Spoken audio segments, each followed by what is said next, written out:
পাথরের মতো বাংলাদেশিদের উপর এবং বাংলাদেশের উপর চেপেছে। এই 17 বছরের গুম, খুন, হত্যা, নির্যাতন, পাশবিক নির্যাতন, অন্যায় মামলা, মিথ্যা মামলা সহ লক্ষ লক্ষ বিএনপি নেতাকর্মী সমর্থকদের এবং একই সাথে সরকার বিরোধী মতে সকল জাতি গোষ্ঠী, সকল পেশার লোকদেরকে, বিশেষ করে সাংবাদিকদের যে অন্যায়ভাবে, যে বর্বরচিতভাবে তারা অত্যাচার করেছে, নির্যাতন করেছে, তারই একটি বিস্ফোরণ হচ্ছে কিন্তু জুলাই আগস্টে সেই গণঅভ্যুত্থান। এই গণঅভ্যুত্থানের দাবিদারকে আমি, আপনি, মঞ্চে দাঁড়ানো কেউ না। এই গণঅভ্যুত্থানের প্রকৃত মালিক হচ্ছে বাংলাদেশের 18 কোটি জনগণ। যেদিন মনে করেছে তারা যে আর না, আর এই নির্যাতন নয়, আর এই দুঃশাসন নয়, আর এই স্বৈরাচারী সরকারের অধীনে থাকা নয়, আর নয় কোনো পার্শ্ববর্তী দেশের দাবিদারি করা, সেদিনই জুলাই অভ্যুত্থানের চূড়ান্ত ফলাফল এসেছে। এই জিনিসটা আমরা অনুধাবন করতে হবে এই জন্য, কারণ জুলাই আগস্টে আমাদের যারা শহীদ হয়েছে, যারা পঙ্গুত্ব বরণ করেছেন, যারা আহত হয়েছে, একই সাথে বিগত 17 বছরে গণতন্ত্র পুনরুদ্ধারের আন্দোলন, বাংলাদেশিদের অধিকার আদায়ের আন্দোলন যত লক্ষ লক্ষ লোক নির্যাতন, হামলা, মামলা, গুম, খুনের শিকার হয়েছে, তাদের প্রতি চরম অবিচার করা হবে। বাংলাদেশের প্রতি চরম অবিচার করা হবে যদি আমরা এটা অস্বীকার করি। আমাদের সকলকেই এইটা মাথায় রাখতে হবে যে এই মুক্তিটা বিএনপির জন্য একলা ছিল না, এই মুক্তিটা জামাতের জন্য একলা ছিল না, এই মুক্তিটা এনসিপির জন্য একলা ছিল না, এই মুক্তিটা জাতীয় পার্টি যেটা আমাদের সাথে যুগপৎ আন্দোলন তাদের জন্য, গণ অধিকার পরিষদের জন্য না, জনসংহতির জন্য না, এটা কিন্তু সমষ্টিগতভাবে পুরো বাংলাদেশের জন্য। বাংলাদেশ একটি স্বাধীন সার্বভৌম রাষ্ট্র হিসেবে ঘুরে দাঁড়ানোর জন্য এই বিপ্লবটা প্রয়োজন ছিল। কাউকে রাষ্ট্রীয় ক্ষমতায় বসানোর জন্য নয়, কাউকে সরকারে বসানোর জন্য নয়, কাউকে এমপি নির্বাচিত করার জন্য নয়। তার প্রমাণ কি দেখেছেন? যেদিন বাংলাদেশের এক ফেরারি আসামি, ফাঁসির সাজাপ্রাপ্ত আসামি ভারতে বসে নির্লজ্জভাবে দেশে অস্থিতিশীল করার জন্য প্রেস কনফারেন্স করেছে, বাংলাদেশের পররাষ্ট্র মন্ত্রণালয় থেকে সাথে সাথে খুবই কঠোর ভাষায় প্রতিবাদ জানানো হয়েছে। এই বাংলাদেশের জন্য আমরা যুদ্ধ করেছি। আর কোনো দাবিদারি চলবে না, আর কোনো খবরদারি চলবে না বাংলাদেশের উপর। এবার বাংলাদেশ চলবে একটি নীতি মাথায় নিয়ে, সেটা হচ্ছে সবার আগে বাংলাদেশ। এবং এই যে ধারণাটা, এই যে আদর্শটা, এই যে প্রত্যয়টা, এটি যদি প্রতিষ্ঠা করতে হয়, এটা শুধু বাংলাদেশ জাতীয়তাবাদী দলের নির্বাচিত সরকার দিয়ে এটা সম্ভব। কেন বলছি সম্ভব না? সকলের সহযোগিতা লাগবে।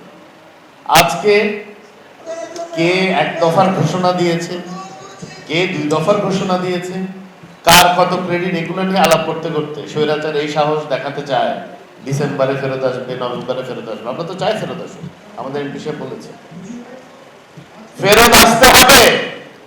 গত 17 বছরের সহ এই জুলাই আগস্টে গণঅভ্যুত্থানে যতজনকে হত্যা করেছেন তার বিচারের মুখোমুখি আপনাকে হতেই হবে বাংলাদেশে।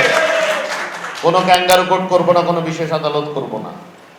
বাংলাদেশের প্রচলিত আইনেই ইনশাআল্লাহ বিচার হবে এবং যদি প্রমাণিত হয় ফাঁসির কাষ্ঠেও চড়তে হবে।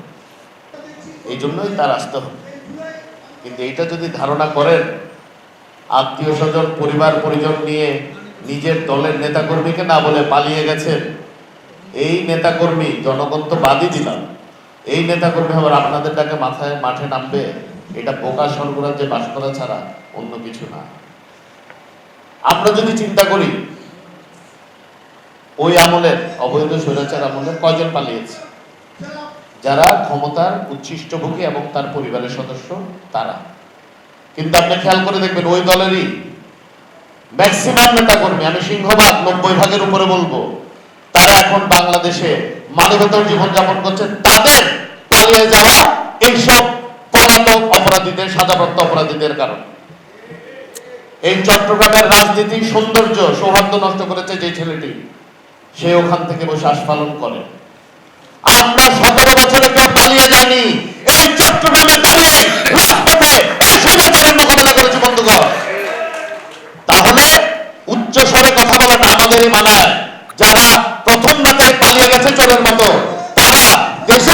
আকাশে আর এসব আস্ফালন করা উচিত কিনা, এটা আমাদের বুঝতে হবে। আমি এই জুলাই জাতীয় সনদ সংস্কার এগুলো নিয়ে অনেক কিছু বলতে পারি, কিন্তু আজকে একটা দিনে সময় আছে, এই সুযোগটা আমি কাজে লাগাতে চাই। যেহেতু এখানে যেটা আমরা এতদিন ধরে পার্লামেন্টে বলতে পারিনি, পিপলস পার্লামেন্ট হিসেবে খ্যাত, আমার প্রিয় সংবাদ মাধ্যমের ভাই বোনেরা আছেন, সাংবাদিক কিন্তু আছেন, আপনাদের মাধ্যমে একটা আহ্বান আমি জানাতে চাই। এই জুলাই আগস্ট গণ অভ্যুত্থান আমরা সকলে একসাথে একটি স্বৈরাচারের বিরুদ্ধে লড়াই করেছি। আসুন সেই স্বৈরাচারকে আমরা আর কোনো সুযোগ করে না দিই। আসুন যেভাবে যে প্রত্যয় নিয়ে একটি নতুন বাংলাদেশের জন্য আমরা যুদ্ধ করেছি, সেই নতুন বাংলাদেশ যেন আমরা সবাই মিলে করতে পারি, আমরা একসাথে কাজ করি। না হলে বাংলাদেশের আকাশে আবারও কালো মেঘের ঘনঘটা দেখা দেবে। আমরা চাই না সেটা হোক। আমরা চাই আমাদের ভবিষ্যৎ প্রজন্মের জন্য একটি সুন্দর, সমৃদ্ধ, আত্মনির্ভরশীল, আত্মমর্যাদা সম্পন্ন এবং পৃথিবীর মানচিত্রে মাথা উঁচু করে দাঁড়ানো এক বাংলাদেশ আমরা যেন আমাদের ভবিষ্যৎ প্রজন্মের কাছে দিয়ে যেতে পারি। ইনশাআল্লাহ আমাদের মাননীয় প্রধানমন্ত্রী জনাব তারেক রহমানের নেতৃত্বে আমরা সেই যাত্রা শুরু করেছি। আপনারা দেখেছেন বিভিন্নভাবে বাংলাদেশের রাষ্ট্র ব্যবস্থায়, সরকার ব্যবস্থা আমূল পরিবর্তন এসেছে। বাংলাদেশের কোনো প্রধানমন্ত্রী এত সাধারণভাবে চলাফেরা করতে বাংলাদেশের ইতিহাসে নেই। সকল জাঁকজমক বিবর্জিত অনাড়ম্বরভাবে উনি অনুষ্ঠানে যান, উনি পার্টিসিপেট করেন এবং আপনারা খেয়াল করে দেখবেন উনি যখন এই শিশু কিশোর সহ ছাত্রছাত্রীদের অনুষ্ঠানে যান, উনি সবচেয়ে বেশি সময় দেন। কেন জানেন? উনি বিনিয়োগ করছেন বাংলাদেশের ভবিষ্যৎ প্রজন্মের জন্য। উনি যেভাবে করে বাংলাদেশকে অবকাঠামোগত উন্নয়নের দিকে নিয়ে যেতে যাচ্ছেন, একই সাথে উনি বাংলাদেশের মানব সম্পদের উন্নয়নের জন্য উনি কাজ করে যাচ্ছেন। এটা অনেক বড় বিষয়, এটা অনেক গভীর বিষয়, এটা নিয়ে আমাদের ভাবতে হবে। এই গত 17 বছরে আমাদের দেশের কিশোর থেকে নিয়ে তরুণ সমাজ, যুব সমাজকে পুরোপুরি অন্ধকারের দিকে ঠেলে দেওয়া হয়েছিল। আমরা চাচ্ছি আস্তে আস্তে ধীরে ধীরে সেই অন্ধকার থেকে আমাদের ভবিষ্যৎ প্রজন্মকে আবার আলোর দিকে আমরা যেন নিয়ে আসতে পারি। আমরা যেন একটি সুন্দর বাংলাদেশের জন্য তাদেরকে প্রস্তুত করতে পারি, যেন তারাই ভবিষ্যৎ বাংলাদেশের একটি আত্মমর্যাদাশীল, স্বনির্ভর বাংলাদেশের নেতৃত্ব যেন তারা দিতে পারে। আমরা চাই আমাদের সমাজের বিভিন্ন স্তরে যে বৈষম্য আছে, সেই বৈষম্যগুলো দূর করতে। আমরা চাই একটি ইনসাফ ভিত্তিক সমাজ কায়েম করতে। আমরা চাই একটি দাবিদারবিহীন এবং লেজুর ভিত্তি ছাড়া স্বাধীন সার্বভৌম বাংলাদেশ যেন আমরা প্রতিষ্ঠা করতে পারি, যে দেশে মানুষের জীবনমান উন্নয়নের সাথে মানুষের মনস্তাত্ত্বিক উন্নয়নও যেন ঘটে, মানব সম্পদের যেন উন্নয়ন ঘটে এবং পৃথিবীতে যেন আমরা গর্ব করে বলতে পারি আমরা বাংলাদেশী। আমি সবাইকে আহ্বান জানিয়ে আজকের মতো বিদায় নিচ্ছি। এই জুলাই আগস্টের গণ অভ্যুত্থানের চেতনাই হোক একটি স্বাধীন, সমৃদ্ধ পথযাত্রা। আপনারা সবসময় আমার পাশে ছিলেন। আমার যেটা ভালো কাজ সেটা যেমন সাধুবাদ জানিয়েছেন, যেখানে আমার পরিবর্তিত হওয়া দরকার সেটা আমার সামনে তুলে ধরেছেন। ধন্যবাদ। এটা চলার ক্ষেত্রে খুবই জরুরি। একই সাথে আমি আপনাদেরকে আরেকটা বিষয় জানাতে চাই। আপনারা জানেন আগামী 9 আগস্ট ইনশাআল্লাহ গণপ্রজাতন্ত্রী বাংলাদেশ সরকার মাননীয় প্রধানমন্ত্রী এবং বাংলাদেশ জাতীয়তাবাদী দলের চেয়ারপারসন জনাব তারেক রহমান এমপি মহোদয় চট্টগ্রামে ইনশাআল্লাহ আসবেন। প্রোগ্রাম হচ্ছে উনি মাতার বাড়ি হয়ে বাঁশখালীতে আসবেন। ওখানে আমাদের চট্টগ্রাম দক্ষিণ জেলা শুরু। ওখানে উনি কিছু কর্মসূচি আছে, পুনর্বাসন কর্মসূচি, ওগুলো সম্পূর্ণ করে কিছু পরিবার উনি হয়তো দেখতে যেতে পারেন, ওটা ওনার প্রোগ্রামের উপর ডিপেন্ড করছে। ওটা করে উনি হেলিকপ্টার যোগে ফটিকছড়িতে নামবেন। ফটিকছড়িতে নামার পরে উনি হেফাজত ইসলামের আমিন মহিবুল্লাহ বাবা নজরী রহমতুল্লাহ সাল্লামের ওখানে একটা ছোট মত বিনিময় আছে, ওটা করে উনি ইনশাআল্লাহ হাটাজারির দিকে আসবেন বা সড়ক পথে। হাটাজারিতে এসে উনি ইনশাআল্লাহ আল্লামা শফি রহমতুল্লাহ আল্লাহ সাল্লাম আর জুনায়েদ বাবু রহমতুল্লাহ কবর জিয়ারত সহ ওখানে যারা আলেমরা সাহিত্য আছেন ওনাদের কবর জিয়ারত করবেন।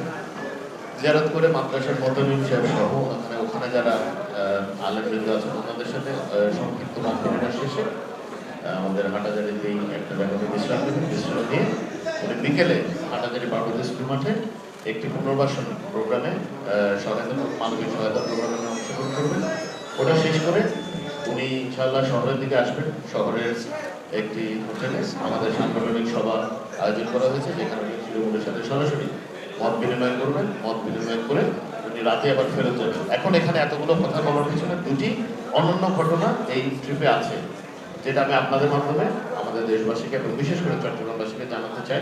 এটা বাংলাদেশের রাজনীতিতে একটু নতুন ধারার প্রত্যাবর্তন করবে তা আমি মনে করি। প্রথমত, আমরা সবসময় দেখেছি যে কোনো প্রাকৃতিক দুর্যোগে সরকারের পক্ষ থেকে কিছু ত্রাণ কর্মসূচি সবসময় নেওয়া হয়, যেটা স্বাভাবিক, ওই সময় সহায়তা লাগে। কিন্তু বাস্তব পুনর্বাসন এবার কিন্তু প্রথম আপনারা দেখতে পাচ্ছেন, এবং এই পুনর্বাসনটা কোনো লৌকিক পুনর্বাসন নয় যে একটি বাড়ি করার জন্য একবার অথবা দুইবার টিন দিয়ে গেলাম, এরকম না। পরিপূর্ণভাবে একটি পরিবারকে একটি বাড়ি বানিয়ে দেওয়ার এই প্রকল্প পুনর্বাসনের আমরা হাতে নিয়েছি। কিছু প্রোগ্রাম বাঁশখালীতে সরকারের পক্ষ থেকে হচ্ছে, কিন্তু হাটাজারিতে যে অনুষ্ঠানটি হচ্ছে পুনর্বাসনের, এটা পুরোটি বাংলাদেশ জাতীয়তাবাদী দল, হাটাজারি উপজেলা এবং পৌরসভা এবং অঙ্গ সহযোগী সংগঠনের উদ্যোগে হচ্ছে। এখানে আমরা 30টি পরিবারকে পুরো ঘর বানানোর ব্যবস্থা ইনশাআল্লাহ দলের পক্ষ থেকে করে দিচ্ছি। এবং দ্বিতীয় যে ঘটনাটি, সেটি হচ্ছে সবসময় দলের চেয়ারপারসনের সাথে আমাদের দলের কাঠামোগত কারণে সবসময় সেন্ট্রাল কমিটির লিডারশিপের সাথে মত বিনিময় হওয়ার সুযোগ থাকে। এবার উনি যেটা শুরু করেছেন, প্রতিটি বিভাগে তার ধারাবাহিকতায় উনি চট্টগ্রামে এসেছেন। চট্টগ্রামের 3 জেলা, চট্টগ্রাম মহানগর, চট্টগ্রাম উত্তর এবং দক্ষিণের একেবারে উপজেলা পর্যন্ত নেতৃবৃন্দের সাথে, বিএনপি এবং অঙ্গ সহযোগী সংগঠনের নেতৃবৃন্দের সাথে উনি ওপেন হাউস মত বিনিময় করবেন। আমি মনে করি বাংলাদেশের রাজনীতিতে এবং গণতান্ত্রিক চর্চায় এটি অত্যন্ত বিরল একটি পদক্ষেপ এবং নতুন একটি পদক্ষেপ। এই দুটি পদক্ষেপ আমি মনে করি আমরা যে এতদিন এই জুলাই আগস্টের গণঅভ্যুত্থানের যে স্পিরিটের কথা বলছি, যে আমরা মানে পরিবর্তনটা কি হচ্ছে এটার কথা যে আমরা আলাপ করি, আমাদের মাননীয় প্রধানমন্ত্রী এবং বিএনপি চেয়ারপারসন জনাব তারেক রহমান এটি কর্মের মাধ্যমে প্রমাণ করছেন যে উনি শুধু কথার ফুলঝুরি রাজনীতিতে করেন না, বরঞ্চ উনি ওনার কর্মকে কথা বলতে দেন। আপনাদের সকলকে ধন্যবাদ। ভালো থাকবেন। আসসালামু আলাইকুম।